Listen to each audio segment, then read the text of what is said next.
But this panel discussion will be on architecting 24/7 clean energy for data centers and industry. I will not be hosting this. I will be giving over my hosting duties to Linda Nyberg, Head of Communications and Public Relations at CorPower, and she will present the rest of the panelists. Just half an hour ready to go, and we'll go for lunch break after this panel session. And after the seats are placed, Linda will kindly come on stage to present.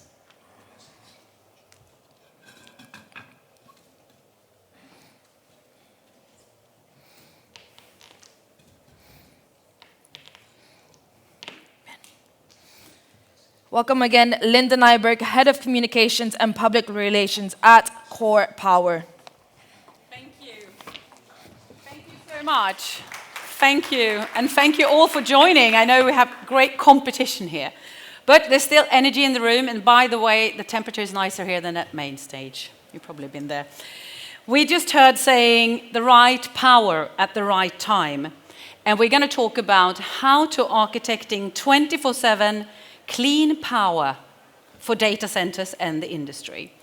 And I guess all of you in the room are following news carefully. Some days you just have to get out of the White House. Sometimes you have to get in and listen to what is the latest and greatest. And if you heard maybe this morning from IMF, they were talking about how many more energy shocks can we take. And if this continues for months, this could be an oil barrel price that would be $125 a barrel 2027.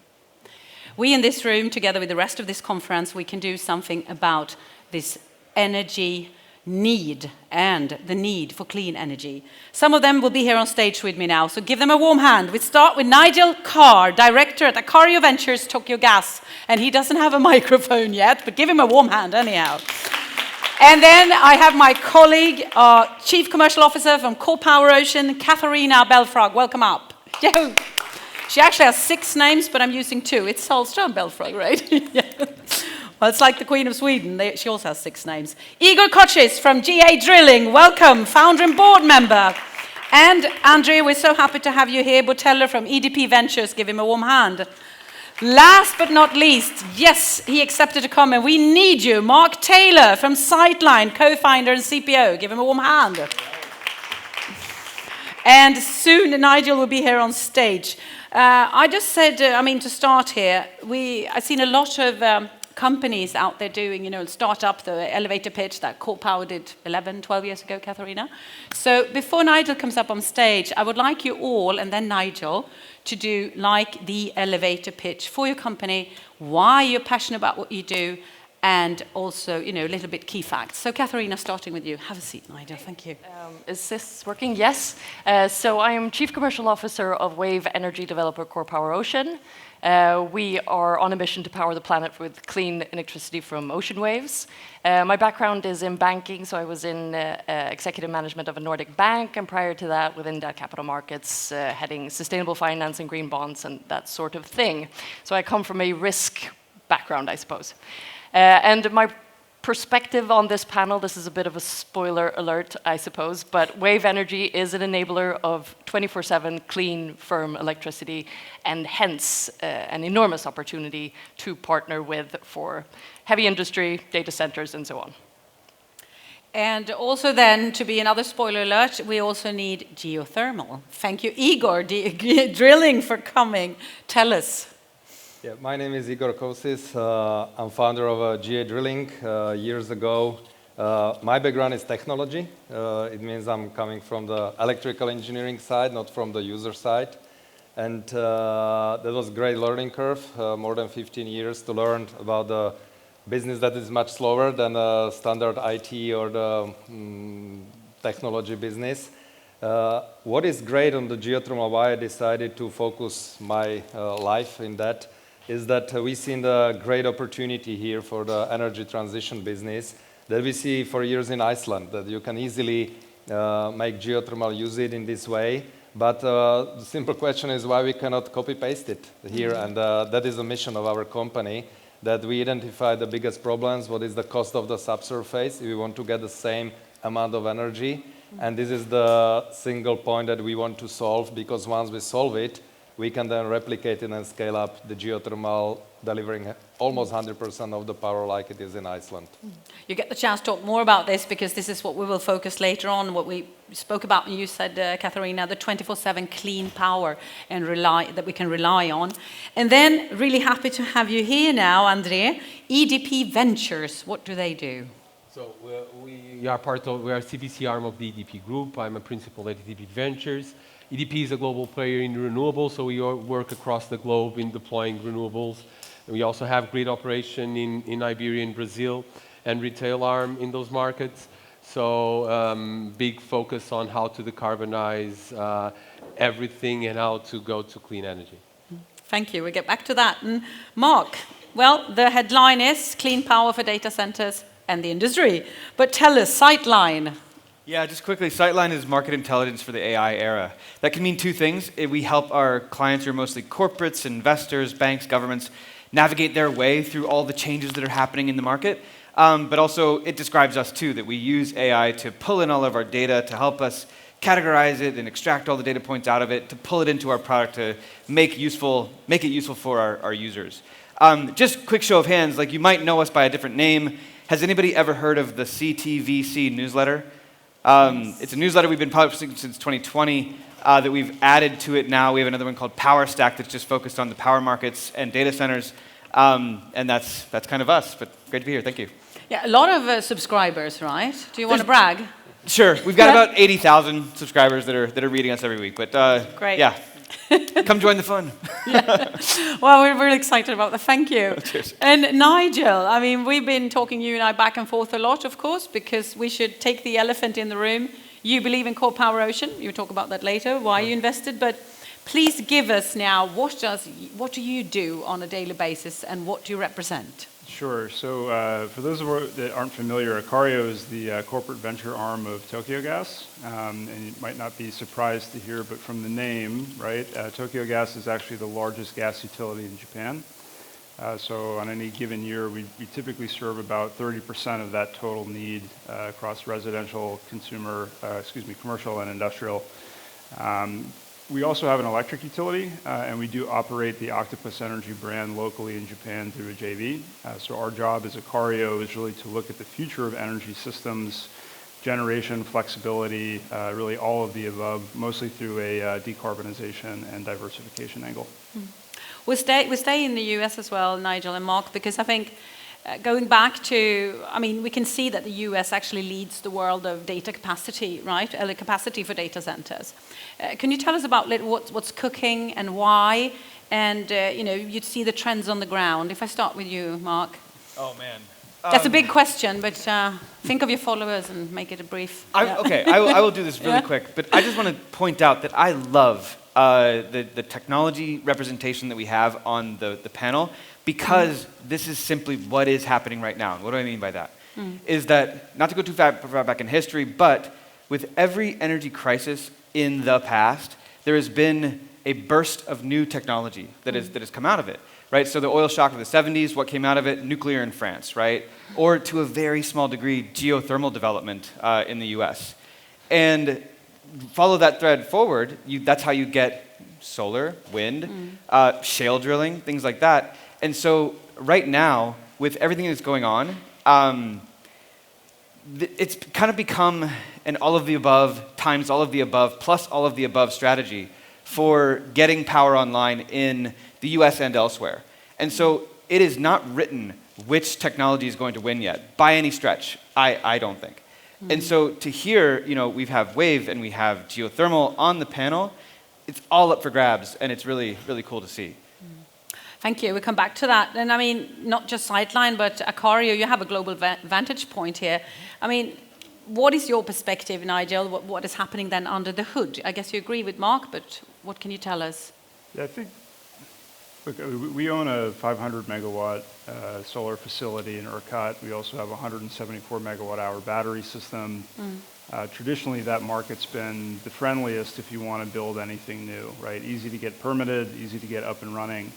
I think what's happening with the data center demand trend is you're seeing this combination of an incredible amount of capital expense, and then grid regulators that are really trying to focus on how do we balance this unprecedented demand opportunity, which is great for us as an IPP and a utility, really anyone in the US for that matter, against the market construct, right? Google announced that they would spend 190 billion, that's one company, on AI infrastructure in 1 year, this year. That's twice what they spent last year. Yeah. We're one of the biggest utilities in Japan. And half of they'll spend next year. Exactly. We're one of the biggest utilities in Japan, and our top line revenue is 30 billion, right? So I think we see this influx of policy changes, and maybe we can get into that later. But ERCOT now is mandating new fees for interconnect study. They want to be able to control behind the meter. And we also, as a generator, are seeing compressed arbitrage opportunities. So it's this interesting blend of stress that the grid is seeing, where we need to focus on generation and new technologies that provide localized and great benefits, but also think about it from a policy perspective. And the policy perspective is really interesting now, given what's happening also in your country, the geopolitical situation. But Andrea, we have to go into, and Igor, I know you can help out a bit, US, data center scenery. What about Europe, Andrea? What would you say? What do you recognize in the US, and what can we do here? And what are we doing here? So Europe is lagging in terms of US has been the main market. Europe is also expecting, and we've seen in presentations before, to go to up to 5% of total consumption. But I can give some anecdotes to this. I think, for example, in Portugal, the first data center that's being announced, bigger data center, it's 20%, it's expected 20% of total energy consumption of the country. And if you look at what we have in the pipeline as companies are putting forward, it's the total amount of data centers, the total capacity of data centers power is more than what we have installed in the country at the moment. So it surpasses the 20 gigas. So if we look at these type of numbers, it's numbers that are enormous, and for any electrical grid to bear with this, needs to find off all the things. And we are only talking about data centers, and we have the other wave that we keep forgetting, that's industrialization of both industries and homes, which is a huge wave as well. So it's just that this wave is so big, is coming sooner, but we forget that these are two massive waves coming our way. And the reliable part is really important. But Igor, I know you mentioned when we spoke earlier this week about Netherlands and the data center there. Do you want to fill in a bit on the European market with a special case? Yeah, one maybe what is important also to continue with my predecessors is that in the energy business is always about long-term planning. So it's not shifting every couple of months. And if you look 15 years ago, 10 years ago, there was nothing in a plan like it's happening now. So it's not only some kind of standard development, it's a new paradigm that these data centers are bringing. It's not linear, it's compounding this consumption. And this is some shit I don't think that industry is yet reacting properly, because it said that there will be bigger problem with data centers, not with chips, but with the energy very soon. And just compared to what you asked, Europe and US, we see that these big data center companies, they already started to look for the sources that are filling what they need, because I'm a big fan of the renewables. It's not a problem of renewables, it's a problem of the deployment of these renewables and the timeline. Like solar, wind, they are doing a good job for the peak power, but data centers, they need power 24 hours a day, and whatever will happening, winter or summer. So here we have a big gap that we need to close very quickly. I think geothermal is absolutely ideal solution for this, because also compared to nuclear, for example, you can make it much faster, you can adopt it much faster. In US it's happening. Just comparison is that the first big 2 projects were announced with Google and Meta. They started to invest into geothermal. We are also working in Europe. It's not yet currently finished, but we are working also with these big 5 companies in the Netherlands. Why Netherlands? It's simple, because for the piloting of the pilot projects, you need the environment where the energy costs are high. Because then you are paying basically premium for this pilot from the customers. So that's why we are starting. But important is that these renewable 24/7 sources They should first do what I see to show the success story. First 1 or 2 large-scale projects. I'm not talking about kilowatts. I'm talking tens of megawatts, and then they can be replicable. So for me, it's bigger question of the scalability, how you can get in a month, not in many years, into this phase. I'm going to throw you in here, Catharina, because I mean, we talk about here, and you said, well, you said it, Mark. There's more than nuclear. There's more than oil and gas, and you're representing it. And I know CorPower.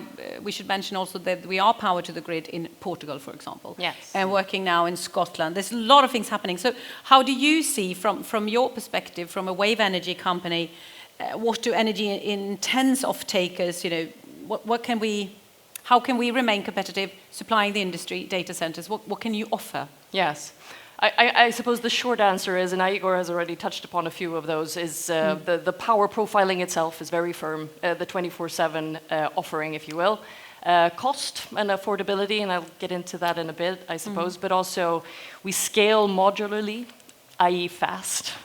And obviously the fossil-free aspect that we haven't gone into so much today is obviously one of the major things. And I mean, we heard about the need for the data centers, their need of firm energy, but I just in terms of firm demand, people tend to think about wave energy, that this is yet another source of renewable energy, but think again, it has a very different power profile altogether, much like geothermal. I actually have a slide that I brought along. Yeah, we'll see if there are slides that came in. To illustrate this. Yeah, you want to display the 24/7. Yes, and it works better with a visual. So we have a slide of a typical week in California, where you can see up until it comes. I'll just voice it over for now.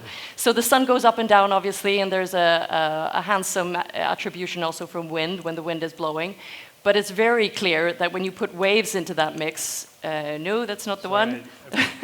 Mark's data center report first, so I think if we flip through maybe... The preview. Yeah, well, just so you remember slides or so, we'll get there. It's in there, I promise. The wave energy is in the I data will center. just tell the story to you then.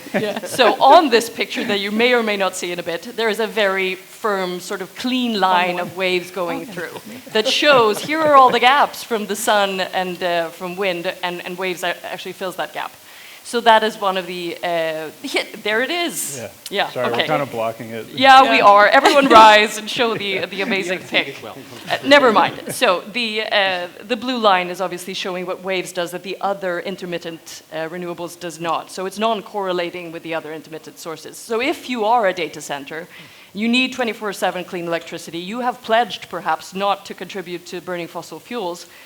You're going to have a problem in all of those gaps unless you add something, maybe geothermal, maybe wave energy. So if I put my former sort of banking hat on as well, diversity of supply is a good idea here. And when it comes to cost, this specific power production profile is what makes us able to not over-install on the cheapest energy sources under peak load hours, or over-install on storage and battery.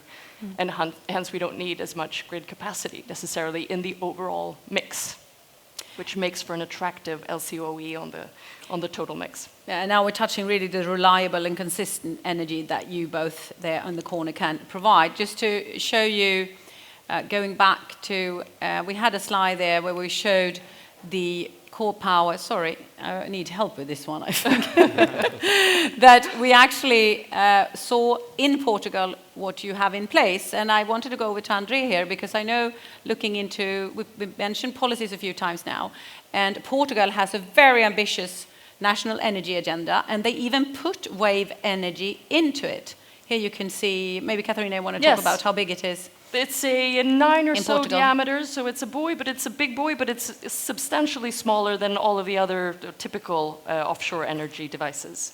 And we place them in dense arrays and next to each other. So, André, what would you say? Why does Portugal? Are you better than other countries, or this is a really ambitious agenda I mentioned? Do you want to give us a little bit of examples, the advantages you see for the industry with that agenda, for example? First, we have the size of the country, and we have the size of the coast that we have. So I think that's a clear advantage. Also, we have a lot of energy in our sea. So seas have, as you may know, understanding offshore, we have a lot of wind hitting our coast from northwest, and also a lot of energy in our currents and in our sea. So there's a good mix into taking this resource.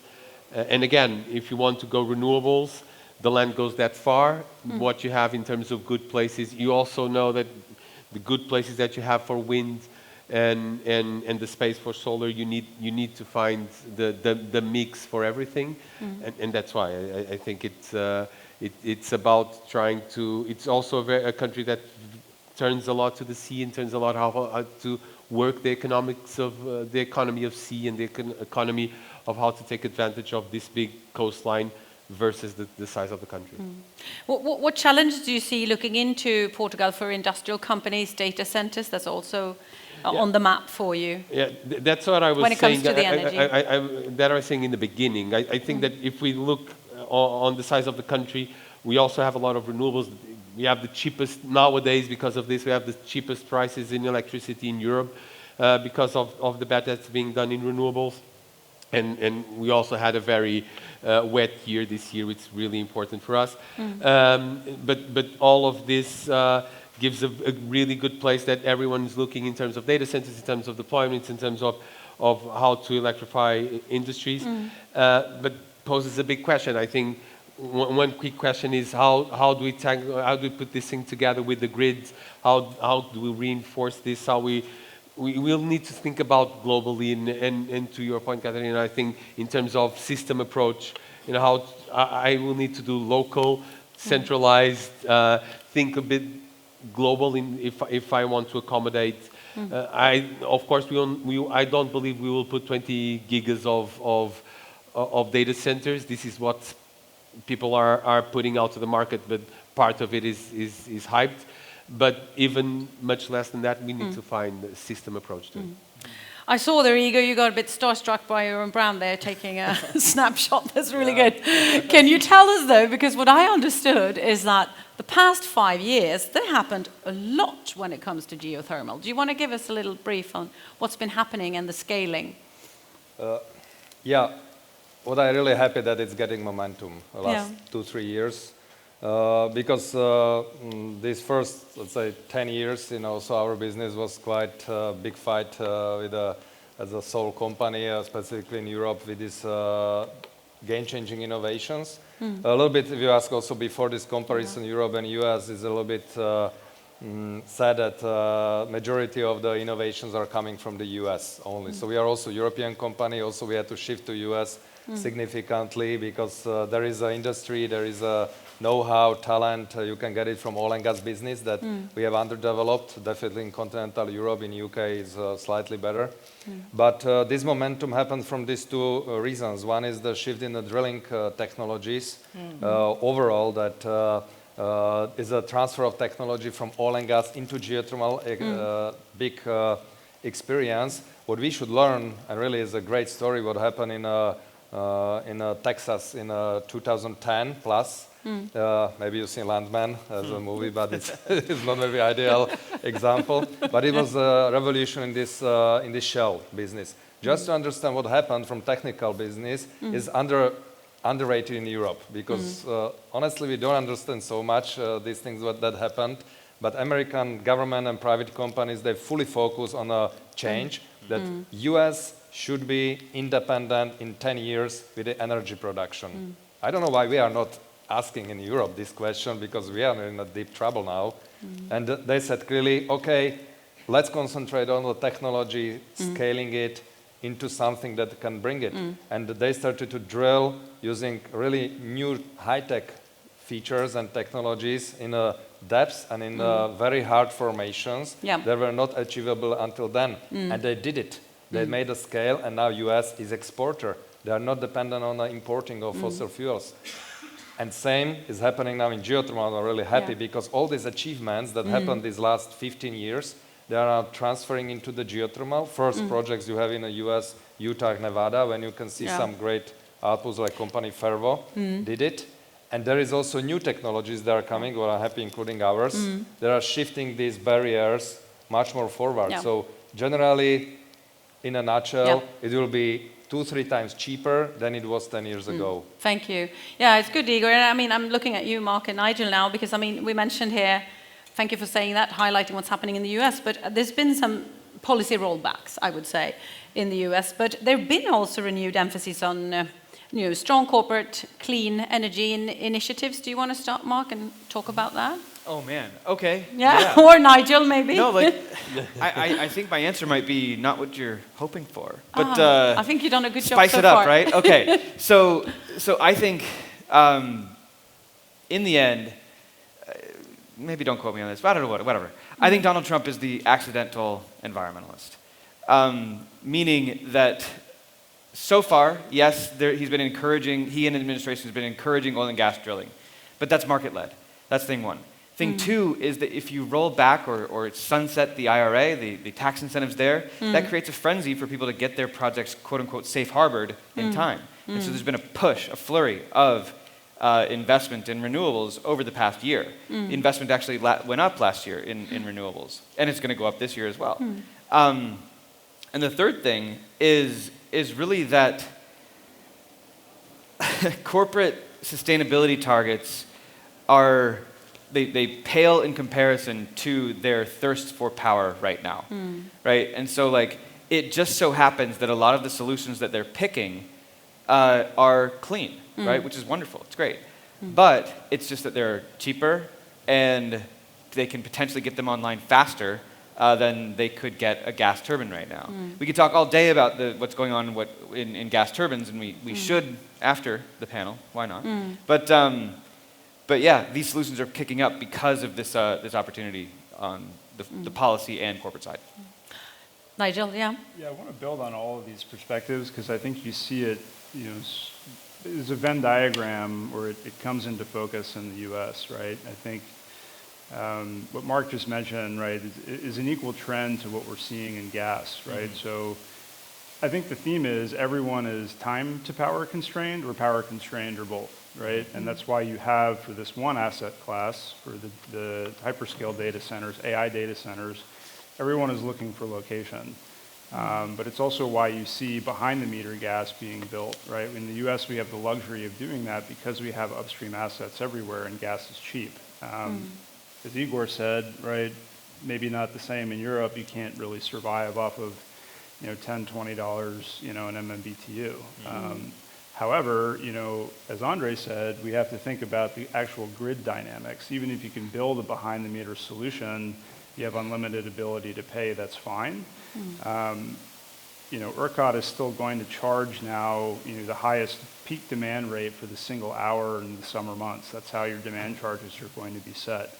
So if we have wave, if we have geothermal, if we have solar, if we have batteries, and you can combine that, that's sort of the theme of this panel is, we can't rely on other technologies. And from a global view, right, we all thought that gas is going to be overproduced for the next few years, right? But now in the last 4 years, we have two of the world's largest producers offline, in Russia and Qatar. So, it's a reason why Google actually acquired Intersect Power is that it is possible to achieve this type of mix, and do that with solar and batteries in the case of Intersect, about 2.5 gigawatts of each. Is that why you invested in CorPower? Yeah, the mix. Definitely one of the reasons, right? I mean, so for context like Tokyo Gas, through the diversification angle, we have about 3 gigawatts of gas-fired generation, and we actually, over the next 5 years, want to get to 6 gigawatts in renewable generation transaction volume. So we're looking at, as Mark said in the beginning, and all of the above, solutions that have a unique profile, and sort of as André was mentioning, things that can actually unlock new areas and coastal resources. And we also think that, CorPower has a great speed in terms of deployment, which should alleviate some of these concerns if you're trying to negotiate with MHI or GE or Siemens to deliver you a turbine faster than 5 years from now. Right. It's not going to happen. Well, thanks, Nigel. We're all going to do a last question for all of you before Catharina, talking about the wave energy there. Can we meet the needs that you have, Mark, the data centers with wave energy? How do we do it? Yeah, and perhaps You I can touched just it jump briefly. on to the scaling aspect, and I think that's good. There's a preconceived notion sometimes when it comes to waves that this is a cool vision for the future, but it's not here yet. We've tried and tested, and we've been around for quite some time. So yes, we can scale now, and we can scale quite rapidly. And that's an important thing to mention here as well, I think, when comparing to other renewable energy sources. So I can only speak for CorPower specifically, but we're a very modular build, if you will. So we don't scale from tens to hundreds of megawatts by building larger devices. We just place more and more of them, like pieces of Lego.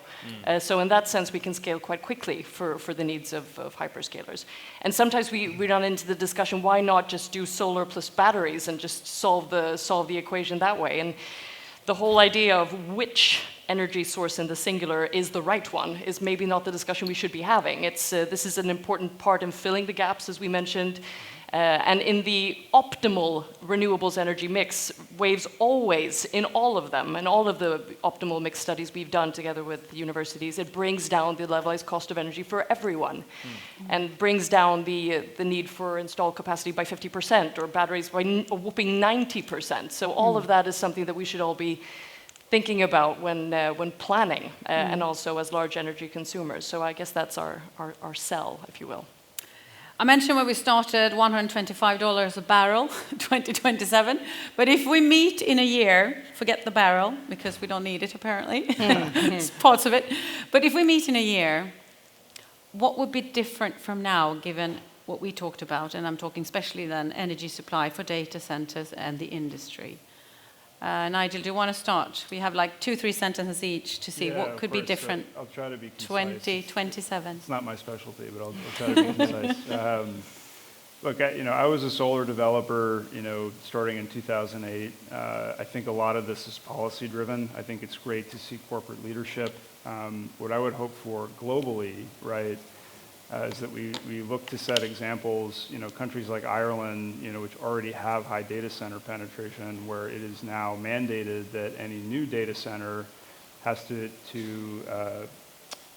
get 80% of its supply, from renewables, right? I also think that, in an all of the above situation, we need to give emerging technologies, geothermal, wave, the same incentive structures and government mandated contracts that saw solar and wind and batteries actually get to this level of maturity. They deserve the same chance, right? And then we can transition them to market-based mechanisms like everything else. Last word is for you, Mark. I sort of helped you with your answer there, put your slide up. But what do you say? In a year from now, that will be a final words from the panel. Just the quick one is that I think there's a combination of technologies and business models right now that we're seeing as kind of sugar highs, that they're trying to figure out what's going on, use the quick solution. I think a year from now, we'll be talking about, okay, what are the lasting solutions that will propel this market forward? Thank you, and thank you the audience. I know you want to have lunch, and thank you the panel. We had so many more questions, but grab them when they're eating. Thank you so much for your attention, and thank you, panel. Thank you so much.